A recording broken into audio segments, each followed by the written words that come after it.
নমস্কাৰ মৰমৰ বন্ধুবান্ধৱীসকল, পুনৰবাৰ মোৰ ইউটিউব চেনেললৈ তোমালোক সকলোকে আন্তৰিক স্বাগতম জনাইছোঁ।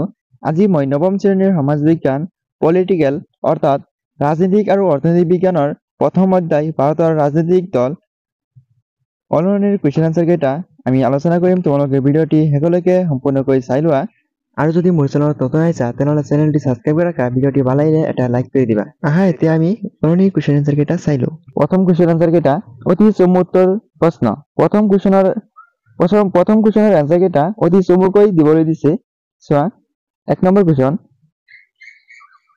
একদলীয় শাসন ব্যৱস্থা থকা এখন দেশৰ নাম লিখা। একদলীয় শাসন ব্যৱস্থা থকা এখন দেশৰ নাম হ'ল চীন দেশ, হয়নে? তোমালোক উত্তৰ দি লিখিবা একদলীয় শাসন ব্যৱস্থা থকা এখন দেশৰ নাম হ'ল চীন দেশ। তাৰপিছত চোৱা 2 নম্বৰ কুৱেশ্যন, আমেৰিকা যুক্তৰাষ্ট্ৰত থকা দলীয় ব্যৱস্থাটো কি? আমেৰিকা যুক্তৰাষ্ট্ৰত থকা দলীয় ব্যৱস্থাটো কি? উত্তৰ, আমেৰিকা যুক্তৰাষ্ট্ৰত থকা দলীয় ব্যৱস্থাটো হ'ল দ্বিদলীয় ব্যৱস্থা। এটাৰ তাৰপিছত চোৱা 3 নম্বৰ কুৱেশ্যন, ৰাজনৈতিক দলৰ দুটা বৈশিষ্ট্য লিখা। উত্তৰ, ৰাজনৈতিক দলৰ দুটা বৈশিষ্ট্য হ'ল ক নম্বৰ সংগঠন, খ নম্বৰ নীতি আদৰ্শ আৰু আঁচনি।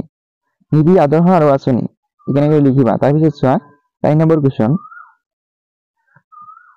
ৰাজনৈতিক দলৰ এটা প্ৰধান কাৰ্য উল্লেখ কৰা। ৰাজনৈতিক দলৰ এটা প্ৰধান কাৰ্য উল্লেখ কৰিবলৈ দিছে, তোমালোকে এইদৰে লিখিবা উত্তৰ দি জনগণক ৰাজনৈতিক শিক্ষা প্ৰদানেৰে শিক্ষিত কৰা। তাৰপিছত 5 নম্বৰ কুৱেশ্যন, অসমৰ এটা আঞ্চলিক দলৰ নাম লিখা। অসমৰ এটা আঞ্চলিক দলৰ নাম লিখিবলৈ দিছে, ঠিক আছে। তাৰপিছত চোৱা উত্তৰটো চোৱা, অসমৰ এটা আঞ্চলিক দলৰ নাম হ'ল অসম গণ পৰিষদ। অসম গণ পৰিষদ মনত ৰাখিবা তোমালোকে। অসমৰ এটা আঞ্চলিক দলৰ নাম হ'ল অসম গণ পৰিষদ। তাৰপিছত 6 নম্বৰ কুৱেশ্যন, ঝাৰখণ্ডৰ মুখ্য আঞ্চলিক দলটো কি? ঝাৰখণ্ডৰ মুখ্য আঞ্চলিক দলটো কি? উত্তৰ, ঝাৰখণ্ডৰ মুখ্য আঞ্চলিক দলটো হ'ল ঝাৰখণ্ড মৰ্চা দল, ঠিক আছে। তাৰপিছত চোৱা 7 নম্বৰ কুৱেশ্যন, ইউপিএৰ সম্পূৰ্ণ অৰ্থ কি? এইটো ইম্পৰ্টেণ্ট হয়, তোমালোকে মনত ৰাখিবা। উত্তৰ, ইউপিএৰ সম্পূৰ্ণ অৰ্থ হ'ল অসমীয়াত সংযুক্ত প্ৰগতিশীল মৰ্চা। অসমীয়াত এনেকৈ লিখিবা, তোমালোকে ইংৰাজীত লিখিব লাগিব। তোমালোকে ইংৰাজীত লিখিলে ইউনাইট প্ৰগ্ৰেছিভ এলায়েন্স, এইটো লিখিবা তোমালোকে পৰীক্ষাত আহিলে। পৰীক্ষাত আহিলে 2 মাৰ্ক থাকিব পাৰে। 8 নম্বৰ কুৱেশ্যন চোৱা এতিয়া, ভাৰতবৰ্ষৰ প্ৰথম ৰাজনৈতিক দল কোনটো? উত্তৰ, ভাৰতবৰ্ষৰ প্ৰথম ৰাজনৈতিক দল হ'ল ভাৰতীয় জাতীয় কংগ্ৰেছ, এনেকৈ লিখিবা। তাৰপিছত 9 নম্বৰ কুৱেশ্যন, কাৰ নেতৃত্বত দি ইণ্ডিয়ান এছিয়ানছৰ গঠন হৈছিল? কাৰ নেতৃত্বত দি ইণ্ডিয়ান এছিয়ানছৰ গঠন হৈছিল? উত্তৰ, এছ.এন. বেনাৰ্জীৰ নেতৃত্বত দি ইণ্ডিয়ান এছিয়ানছৰ গঠন হৈছিল। তাৰপিছত 10 নম্বৰ কুৱেশ্যন, ভাৰতৰ জাতীয় কংগ্ৰেছৰ প্ৰথম সভাপতি কোন আছিল? ভাৰতৰ জাতীয় কংগ্ৰেছৰ প্ৰথম সভাপতি কোন আছিল? উত্তৰ, উমেশ চন্দ্ৰ বেনাৰ্জী ভাৰতৰ জাতীয় কংগ্ৰেছৰ প্ৰথম সভাপতি আছিল। তাৰপিছত চোৱা চমু উত্তৰৰ প্ৰশ্ন। এতিয়া যিকেইটা আমি পঢ়িলো এইকেইটা হ'ল শৰ্ট কুৱেশ্যন, তোমালোকে এইকেইটা MCQ টাইপৰ আহিব পাৰে। এতিয়া চোৱা চমু প্ৰশ্নৰ উত্তৰ। 1 নম্বৰ কুৱেশ্যন, ভাৰতবৰ্ষৰ দলীয় ব্যৱস্থাটোৰ প্ৰধান বৈশিষ্ট্য কি? ভাৰতবৰ্ষৰ দলীয় ব্যৱস্থাটোৰ প্ৰধান বৈশিষ্ট্য কি? তোমালোকে উত্তৰ দি এইদৰে লিখিবা, ভাৰতবৰ্ষৰ দলীয় ব্যৱস্থাটোৰ প্ৰধান বৈশিষ্ট্য হ'ল ভাৰতবৰ্ষৰ বহুদলীয় শাসন ব্যৱস্থা বিৰাজমান, য'ত বিভিন্ন ৰাজনৈতিক দলে নিৰ্বাচনত অংশগ্ৰহণ কৰে আৰু সংখ্যাগৰিষ্ঠ লাভ কৰা একাধিক দলে লগ লাগি সংযুক্ত মহাসত্তা গঠন কৰে আৰু চৰকাৰৰ বাহিৰত থকা দলসমূহে বিৰোধী দল হিচাপে কাম কৰে, এনেকৈ লিখিবা। এইখিনি লিখিলে হৈ যাব। তাৰপিছত 2 নম্বৰ কুৱেশ্যন, গণতান্ত্ৰিক ৰাষ্ট্ৰ এখনৰ বাবে কি দলীয় ব্যৱস্থা বিশেষভাৱে উপযোগী? আমি প্ৰথমতে পঢ়ি আহিলো, দ্বিদলীয় ব্যৱস্থা প্ৰথমতে পঢ়ি আহিছো। এনেদৰে লিখিবা, গণতান্ত্ৰিক ৰাষ্ট্ৰ এখনৰ বাবে দ্বিদলীয় ব্যৱস্থা বিশেষভাৱে উপকাৰী। এই দ্বিদলীয় ব্যৱস্থাত থকা গণতান্ত্ৰিক দেশ এখনৰ চৰকাৰ সুস্থিৰ আৰু সফল হয়? এই কুৱেশ্যনটো আহিলে 2 মাৰ্কৰ আহিব। 3 নম্বৰ কুৱেশ্যন চোৱা এতিয়া। ৰাজনৈতিক দলৰ প্ৰধান বৈশিষ্ট্য 4টা উল্লেখ কৰা। ৰাজনৈতিক দলৰ প্ৰধান বৈশিষ্ট্য 4টা উল্লেখ কৰিবলৈ দিছে। আছে উত্তৰ। যদি তোমালোকে এনেকৈ 1 2 নাইবা ক খ দি লিখিব পাৰা, নাইবা ABCD চোৱা। ক নম্বৰ সংগঠন, খ নম্বৰ নীতি আদৰ্শ আৰু আঁচনি, গ নম্বৰ ক্ষমতা দখলৰ বাবে আকাংক্ষা, গ নম্বৰ জাতীয় স্বাৰ্থৰ প্ৰতি সন্মান। এইখিনি লিখিবা। তাৰপিছত চোৱা 4 নম্বৰ কুৱেশ্যন। 5টা আঞ্চলিক ৰাজনৈতিক দলৰ নাম লিখা। 5টা আঞ্চলিক ৰাজনৈতিক দলৰ নাম লিখিবলৈ দিছে, ঠিক আছে। এতিয়া উত্তৰটো লিখিবা এইদৰে। 5টা আঞ্চলিক ৰাজনৈতিক দলৰ নাম হ'ল, এনেকৈ লিখি কিনে তোমালোকে ক নম্বৰ অসম গণ পৰিষদ, এইটো অসমৰ আঞ্চলিক দল। তাৰপিছত চোৱা খ নম্বৰ আকলি দল পাঞ্জাৱৰ, আকলি দল হ'ল পাঞ্জাৱৰ। শিৱসেনা এইটো হ'ল মহাৰাষ্ট্ৰৰ। তেলেং দেহম এইটো হ'ল অন্ধ্ৰপ্ৰদেশৰ। নম্বৰ দ্ৰাবিড় মনেন্ত্ৰা কাজগাম এইটো হ'ল তামিলনাডুৰ, ঠিক আছে। এইকেইটা তোমালোকে লিখিবা। তোমালোকে পাৰিলে এইকেইটা ৰাজ্যকেইটাৰ নাম লিখি দিবা। অসম, যেনেকৈ অসম গণ পৰিষদ, এইটো লিখাৰ পিছত ব্ৰেকেটত অসম দি দিবা। তাৰপিছত 5 নম্বৰ কুৱেশ্যন। মহাৰাষ্ট্ৰ চৰকাৰ বুলিলে কি বুজা? এইটো ভেৰি ভেৰি ইম্পৰ্টেণ্ট হয়। তোমালোকে এই কুৱেশ্যনটো সকলোৱে মনত ৰাখিবা। এই কুৱেশ্যনটো আহিয়ে থাকে পৰীক্ষাত। তোমালোকে পিছত গৈ এই কুৱেশ্যনটো পাবা, 10ত গৈ পাবা বা ফাৰ্ষ্ট ইয়াৰ ছেকেণ্ডত গৈ পাবা। উত্তৰটো এটা লিখিবা। যেতিয়া কোনো এটা বিশেষ ৰাজনৈতিক দলে একক সংখ্যাগৰিষ্ঠতা লাভ কৰি চৰকাৰ গঠন কৰিবলৈ অসমৰ্থ হয়, তেতিয়া কেইবাটাও ৰাজনৈতিক দল একগোট হৈ চৰকাৰ গঠন কৰে। এনে চৰকাৰক মজা চৰকাৰ বোলা হয়। এইখিনি লিখিলেই হ'ব। 3 মাৰ্কৰ কুৱেশ্যন এইটো হয়। এতিয়া চোৱা দীঘল প্ৰশ্নৰ উত্তৰ। দীঘল উত্তৰৰ প্ৰশ্ন। 1 নম্বৰ কুৱেশ্যন। সংযুক্ত চৰকাৰ বুলিলে কি বুজা? সংযুক্ত চৰকাৰৰ কি পৰিস্থিতি গঠিত হয়? সংযুক্ত চৰকাৰ আৰু মজা চৰকাৰ প্ৰায় একেই হয়। চোৱা উত্তৰ। যেতিয়া কোনো এখন গণতান্ত্ৰিক দেশত কোনো এটা বিশেষ দলে ৰাজনীতিক একক সংখ্যাগৰিষ্ঠতা লাভ কৰি চৰকাৰ গঠন কৰিবলৈ অপাৰগ হয় বা অসমৰ্থ হয়, তেতিয়া কেইবাটাও ৰাজনৈতিক দল একগোট হৈ চৰকাৰ গঠন কৰে। এনেদৰে চৰকাৰ মৰ্চা বা সংযুক্ত চৰকাৰ বোলে। মৰ্চা বা সংযুক্ত চৰকাৰ বোলে। তাৰপিছত চোৱা 2 নম্বৰ কুৱেশ্যন। এইবিলাক কুৱেশ্যন 4-5 মাৰ্কৰ হয় বা 6 মাৰ্কৰো হ'ব পাৰে। সংযুক্ত অথবা মৰ্চা চৰকাৰৰ 2টা গুণ আৰু 2টা দুখ আলোচনা কৰা। উত্তৰ মৰ্চা চৰকাৰৰ 2টা গুণ হ'ল, এইবিলাক 4-6 মাৰ্কৰ কুৱেশ্যন হয়। মৰ্চা চৰকাৰৰ 2টা গুণ।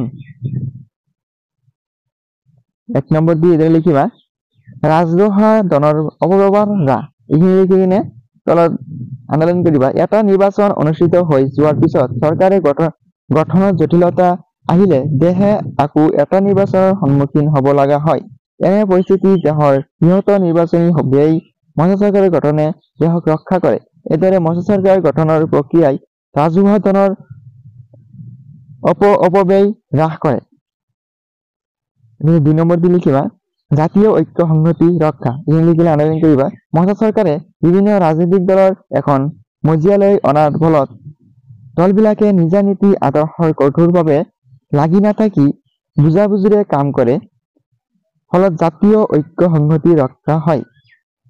এইখিনি 2টা লিখিবা গুণ। আৰু এতিয়া চোৱা দুখ। মৰ্চা চৰকাৰৰ দুখ 2টা আছে। যেনেকৈ মৰ্চা চৰকাৰৰ গুণ আছে, তেনেকৈ মৰ্চা চৰকাৰৰ দুখো আছে। চোৱা দুখ কেইটা। 1 নম্বৰ ক্ষণস্থায়ী অথবা অস্থিৰ। এইখিনি লিখি মৰ্চা চৰকাৰৰ আটাইতকৈ ডাঙৰ দুখটো হৈছে ই ক্ষণস্থায়ী চৰকাৰ। মৰ্চা চৰকাৰৰ অংশ গ্ৰহণ কৰাৰ দলসমূহে নিজৰ স্বাৰ্থৰ আঘাত পৰিলে সেই দলে যিকোনো সময়ত সমৰ্থ উঠাই লোৱাৰ সম্ভাৱনা থাকে, ফলত কাৰ্যকলাপ সম্পূৰ্ণ হোৱাৰ আগতে এনে চৰকাৰৰ পতন ঘটে। এনেকৈ 1 নম্বৰটো লিখিবা দুখ। 2 নম্বৰ দুখটো চোৱা দুৰ্বল চৰকাৰ। মৰ্চা চৰকাৰ সাধাৰণতে দুৰ্বল হয়। মৰ্চাত অংশগ্ৰহণকাৰী সকলো দলকে সন্তুষ্ট কৰিবলগীয়া হোৱাৰ বাবে এই চৰকাৰে কোনো বিষয়ত দৃঢ়তাৰে আগবাঢ়িব নোৱাৰে। ইয়াৰ পিছত 3 নম্বৰ কুৱেশ্যন। 3 নম্বৰ কুৱেশ্যনটো গণতন্ত্ৰ বিৰোধী ৰাজনৈতিক দলৰ ভূমিকা আলোচনা কৰা। উত্তৰ: গণতন্ত্ৰ বিৰোধী দলৰ গুৰুত্বপূৰ্ণ ভূমিকা আছে, যেনে 1 নম্বৰ, শাসনত থকা দলে যাতে দেশৰ স্বাৰ্থৰ বিৰুদ্ধে কোনো কাম কৰিব নোৱাৰে তাৰ প্ৰতি চকু ৰাখা। 2 নম্বৰ, চৰকাৰৰ আঁচনি আৰু পৰিকল্পনাবোৰ পৰ্যবেক্ষণ আৰু পৰ্যালোচনা কৰি প্ৰয়োজন সাপেক্ষে সংশোধনৰ মজিয়াত দাঙি ধৰি সকলোৰে দৃষ্টি আকৰ্ষণ কৰা। 3 নম্বৰ, প্ৰয়োজন সাপেক্ষে বিকল্প চৰকাৰ গঠনৰ বাবে সাজু থকা। 4 নম্বৰ, জনমত গঠন কৰা। 5 নম্বৰ, জনসাধাৰণে ৰাজনৈতিক শিক্ষা প্ৰদান কৰি দেশৰ প্ৰতি থকা দায়িত্বৰ প্ৰতি সজাগতা বৃদ্ধি কৰা। এইখিনি লিখিবা 5টা। 4 নম্বৰ কুৱেশ্যন, আঞ্চলিক ৰাজনৈতিক দলৰ জন্মৰ মূল কাৰণ কেইটামান আলোচনা কৰা। উত্তৰ: পৃথিৱীৰ কিছুমান গণতান্ত্ৰিক দেশত, বিশেষকৈ ভাৰতবৰ্ষৰ বহুতো আঞ্চলিক ৰাজনৈতিক দলৰ অস্তিত্ব আছে। দেশ এখনৰ কেইবাটাও ৰাজনৈতিক দল থকা সত্ত্বেও আঞ্চলিক দলৰ জন্ম হয়। ইয়াৰ কাৰণ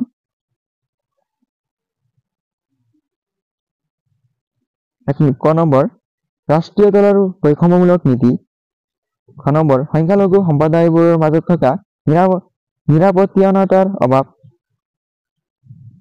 3 নম্বৰ, দেশ এখনৰ ভিতৰত বসবাস কৰি থকা বিভিন্ন জনগোষ্ঠী। গ নম্বৰ, কেন্দ্ৰীয় চৰকাৰৰ অধিক কেন্দ্ৰীয়কৰণৰ প্ৰৱণতা। গ নম্বৰ, ৰাষ্ট্ৰীয় দলৰ স্থান নোহোৱা নেতাসকলে বিকল্প হিচাপে নিজাববীয়াকৈ দলৰ সৃষ্টি কৰা।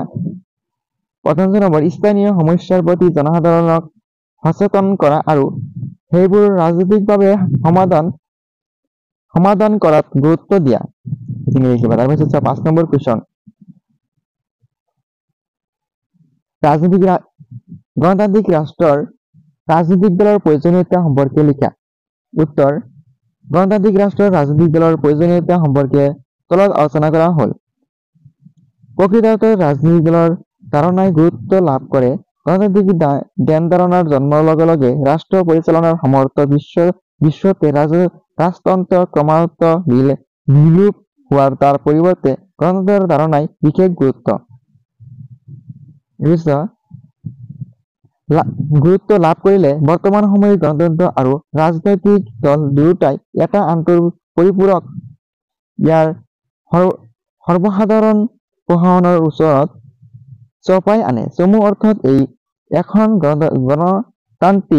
এখন গণতান্ত্ৰিক চৰকাৰৰ প্ৰধান আহিলাই হৈছে ৰাজনৈতিক দল।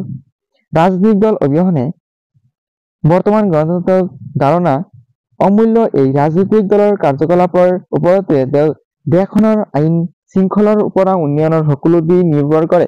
গণতান্ত্ৰিক দেশ এখনৰ চৰকাৰ গঠন কৰা দল বা দলসমূহৰ দৰে বিৰোধী দলৰ ভূমিকা উল্লেখনীয়। বন্ধুসকল, মই আজি ভিডিঅ'টো ইয়ালৈকে সমাপ্ত কৰিছো। ইয়াৰ পিছত থকা কুৱেশ্যন আনচাৰ কেইটা আমি পিছৰ ভিডিঅ'ত আলোচনা কৰিম। তোমালোকে ইয়াৰ আগৰ ভিডিঅ'বোৰ যদি চোৱা নাই, মই ৰাজনীতি আৰু ভূগোলৰ চেপ্টাৰ 1ৰ কুৱেশ্যন আনচাৰ কেইটা বনাইছো। তোমালোকে প্লেলিষ্টত গৈ ক্লাছ 9ৰ এটা প্লেলিষ্ট বনোৱা আছে, তোমালোকে তাৰ পৰা কুৱেশ্যন আনচাৰ কেইটা চাই ল'বা। আৰু মই এছাইমিছৰ সকলো চেপ্টাৰৰ ভিডিঅ' দিছো। আৰু মই এই চেনেলত তোমালোকৰ প্ৰত্যেকটো চেপ্টাৰৰ ভিডিঅ' পাই থাকিবা। তোমালোকে এনেধৰণৰ ভিডিঅ'বোৰ পাই থাকিবলৈ মোৰ চেনেলটো ছাবস্ক্ৰাইব কৰি ৰাখা। মই এই চেপ্টাৰৰ পাৰ্ট 2 অতি সোনকালেই লৈ আহিম। তোমালোকে যদি এতিয়ালৈকে মোৰ চেনেলটো ছাবস্ক্ৰাইব কৰা নাই, তেনেহ'লে ছাবস্ক্ৰাইব কৰি ৰাখা আৰু ভিডিঅ'টো ভাল লাগিলে লাইক কৰি তোমাৰ বন্ধুৰ মাজত ভিডিঅ'টো শ্বেয়াৰ কৰি দিয়া। আজি ভিডিঅ'টো মই ইয়ালৈকে সমাপ্ত কৰিছো।